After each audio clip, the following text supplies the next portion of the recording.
Welcome back. Well, yes, we're turning our attention to economic matters. As you've seen, those two gentlemen, they join us here in our studios in Lagos. Professor Ken Ife is an economist, and Mr. Paul Alaje is a senior economist at SPM Professionals. Good morning, gentlemen. Thank you for coming on today. Thanks for having me. Thank you. Well, economy. What can we do without it? Now, the MBS have released their own stats. Inflation, as of June, 18.60%. But basic economics now. How do we explain to people who, on a regular basis, go to the market to see that the prices, almost on a consistent basis, are over the roof? We're not earning, as a country, as much as we used to. And then if you look at our fiscal deficit, also raising huge concerns. What economic principles explain that for us? It's very tough, I have to tell you, because everything that can go wrong has actually gone wrong. And there is a degree of cost-push inflation, a degree, which is what kind of input costs to produce and to manufacturing activities that are pushing and fueling this inflation. There's a substantial degree of imported inflation, substantial. Because we are still, it's very, very substantial and very strong for two reasons. One is that we have an import-dependent economy. And we've been fighting it. We fought cement and got out of it. We fought rice with CBN intervention and got it under control. But we still have more battle lines. And the reason is because Nigeria is on the transmission belt of global supply chain. That's why, although there is energy crisis in Russia and all that is stimulated. The grain, you can understand. Wheat, we are buying bread, so you can see how that affects us directly. But the oil, what's it? Where are you producing country? We are gas producing country, so why would gas oil thing going on there affect us? But all the people we are importing from Europe and all that, they are all subject to high rise because their gas supplies are cutting down. So our position in the supply chain means that we are to every crisis, wherever they come globally, because we're on that transmission belt, we get affected. Mr. Alaji, how do you see it? Well, for me, it's a lot of concern. When you have food inflation about 20% per annum, it's a lot of issues. It also tells us that our people, what they earn, when you compare, if they are just to spend all their money on foods, if what the food could buy is 5 cups of rice, this year, one has disappeared. It's not that one of the persons who will feed on the remaining cup of rice has died.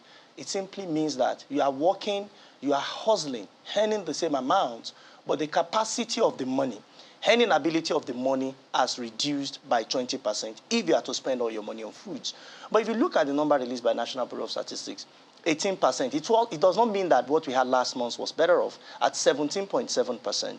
Things are getting worse. Things are getting worse than the way they are. And when you look at all of this, compare that with what what unemployment said, according to the last figure released by the same organization, the National Bureau of Statistics, at over 33%, about 33.1%. Combine that with children that are in school, combine that with infrastructure level, combine that with the fact that more than 3 times, power transmission company has announced that the facility that transmit power from the point of generation to distribution have collapsed in Nigeria. Combine that with hunger and poverty. Combine that with over 86 million Nigerians that are living below poverty line. Combine that again with quite a number of factors. You know that you need to have thick skin to remain in Nigeria today. You know,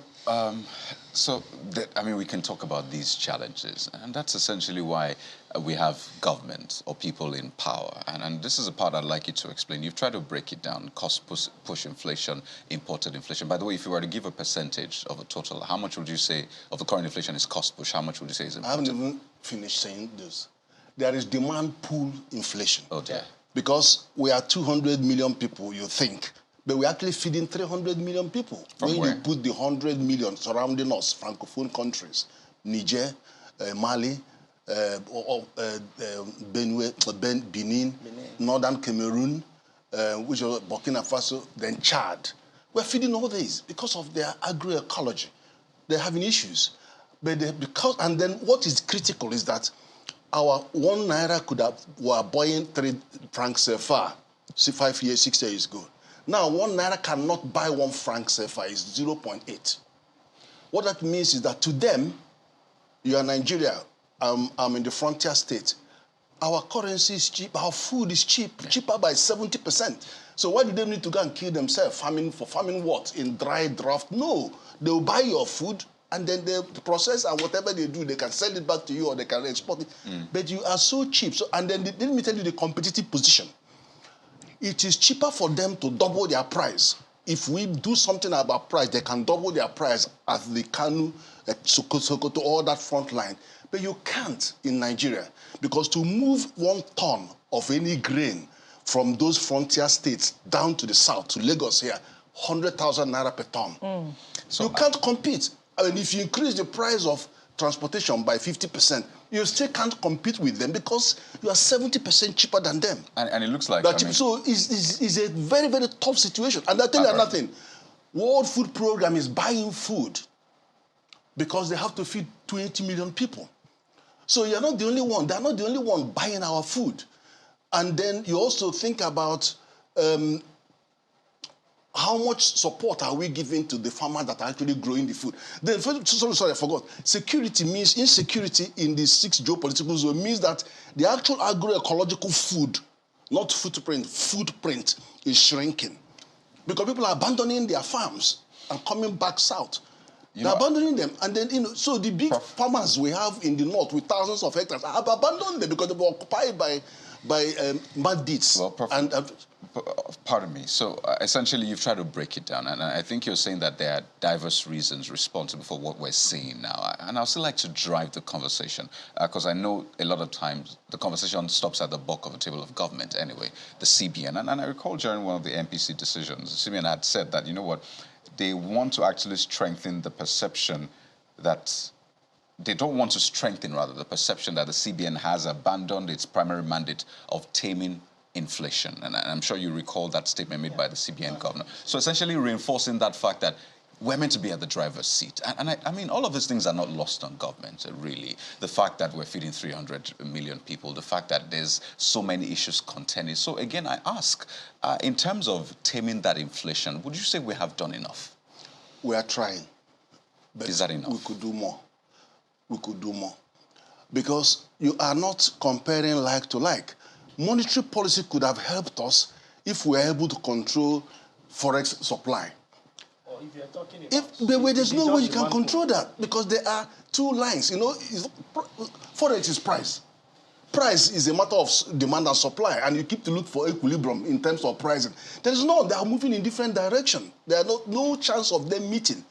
You are getting 80% of the forex we need here, is coming through NNPC or crude. Well, we haven't seen any.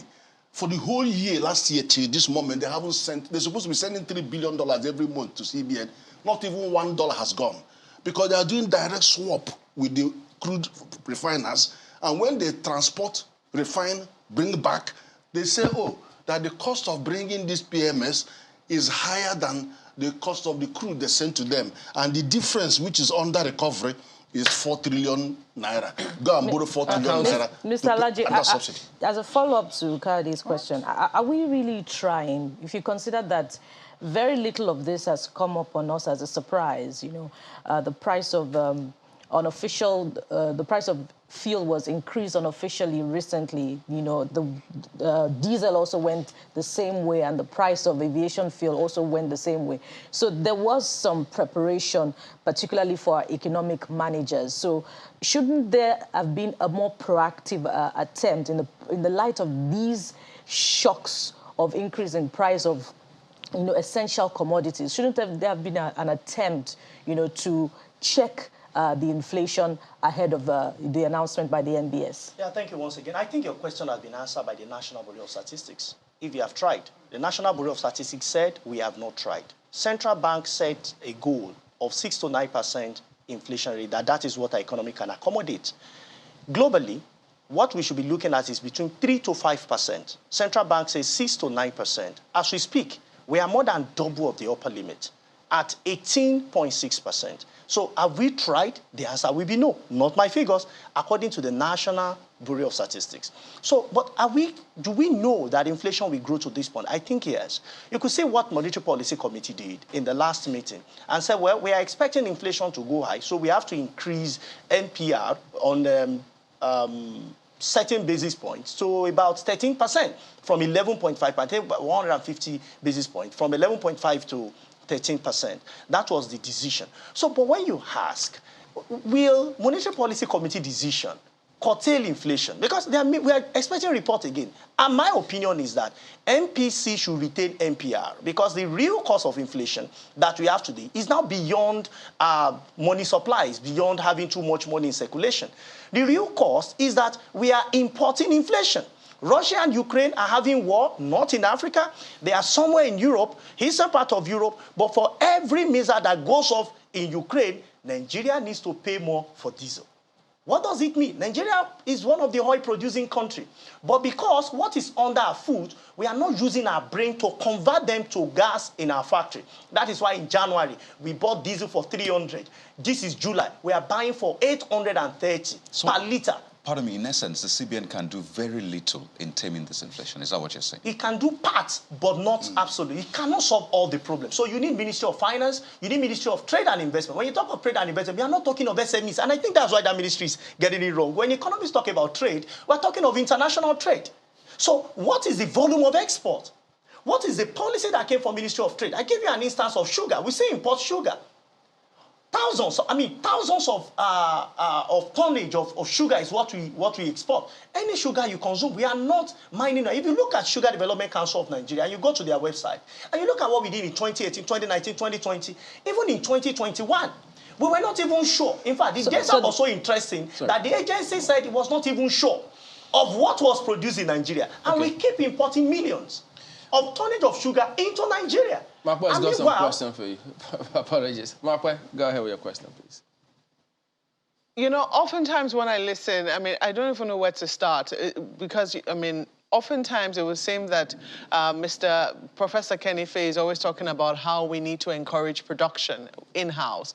And it would seem that, you know, Mr. Paul Alaje is always bringing out the challenges also with production in-house. Given where you stand right now, I mean, given what you know about production, I mean, the challenges are there. 830 naira, 850 naira per liter of diesel is crippling many businesses, and you know a lot of them are finding it very difficult to keep on. In what areas would you say that the Ministry of Finance really needs to intervene, given the fact that it's not in control of energy? It would seem that there needs to be a potpourri of government agencies to come together, and it looks like even though they know there's very little that they're able to do, the refineries are still not, you know, producing as they ought to, if they're producing anything at all. Where precisely do you think that the federal government can intervene right now, and in what manner for the businesses to immediately fill it? Well, there are lots I think federal government can do through the Ministry of Finance, through the Ministry of Trade and Investment. Number one, you have 4 refineries. We have tried to turn around these refineries. They have refused to shift base, if I can use that. They have remained on the same spot. Give these refineries to private sector. Even if it's 40% of the shares you want to give to private sector, or 60% as the case may be, for private sector to make profit, there must be some output. As we speak today, we are not proud of 100 litre from any of our refineries. Yet, the Accountant General, the Auditor General revealed that we are spending billions of naira to turn around these refineries and even to maintain staff that are not producing. The same with Ajaokuta, that we have a lot of people there. We put them on payroll, but we are not having any output. So if you give to private sector, I don't think anybody wants to run business, having overhead, having employees, and at the end of the month or at the end of the year, you have nothing to show for it. So government must make certain decisions. It might not be what they like, but if it will improve the overall economy of the country, I think they need to do that. Again, we need to deliberately invest on things that we promote export and also help us with import substitution. I don't think substituting import alone will be enough, but we need to do a lot to promote export. But more importantly, we need to ask ourselves, when we talk about issue of subsidy, government is spending trillions of naira of subsidy. And when you consider it this way, when we service debt with about 3-4 trillion, and we pay subsidy with about 3-4 trillion, what is government expecting to earn? 8 trillion. So 2 items on the national budget will be responsible for 80 to 100% of the entire government revenue in 2022. I'm not talking of next year, this year. And that's perhaps why IMF have said, hey, you need to slow down your borrowing. So we think that going to the market to borrow money will suddenly take us out of economic quagmire. I doubt. So the planner of Nigeria economy, we need to go back again to the drawing board and see what is wrong, then take what is right. And what do I think is right? When you look at Germany, the biggest economy in terms of population in Western Europe, is not known for German farms, it's known for German machine. America is known for production. That is the biggest in North America. If you go to the entire world or some part of Asia, you see China. Come to Africa. Nigeria is the largest. But what are we known for? Look at our GDP component. Break our GDP down. Agro takes significant proportion and service takes significant proportion. But what will liberate our people from poverty, from hunger, from deprivation is not going to be what we invest in. Agriculture is significant. I don't want to be misquoted. Agric is important. But what you put in manufacturing and processing, that is where jobs can be sustained. That is where you can protect your job. That is where your citizens can also have significant job. Because when you import, for instance, let me say I import a phone into Nigeria, which is common. Perhaps many people watching us today will import phone, but this is a decision that has been taken. One, you enjoy the phone, you give out money. When you give out money, what happens? You are depleting the foreign reserve. So central bank cannot print the dollar. But when you say you want to buy phone and you import maybe on any of the website, so central bank will now have to stand to make sure that the naira you think you are paying is converted to dollar. That is reducing. But you know the most significant one? The most significant one is that we are going to lose job. If that phone had been produced in Nigeria, the job would have stayed in Nigeria. But when the phone is produced abroad, you are telling that market producing the phone that don't worry, keep production, we will keep buying, keep getting your people to job, keep improving your GDP. Meanwhile, ours will continue to go down. So government must see economy as a picture, a broader picture, not that we just want to quickly look for quick fixes. Remember 2015? That was a very popular language. We're going to find quick fixes to quickly look at low-hanging fruit. Unfortunately, economics does not respond to quick fixes. You have to solve the problem no matter the volume you see, solve the problem so that you can bring the economy out of quagmire as we have it today. Let me throw this to Prof. You just said the economy doesn't respond to quick fixes. I imagine that he might disagree with you. Prof, do you agree with that statement? There are some quick fixes that will work. Now, let's take one. You remember in 2017, Central Bank delisted 43 items.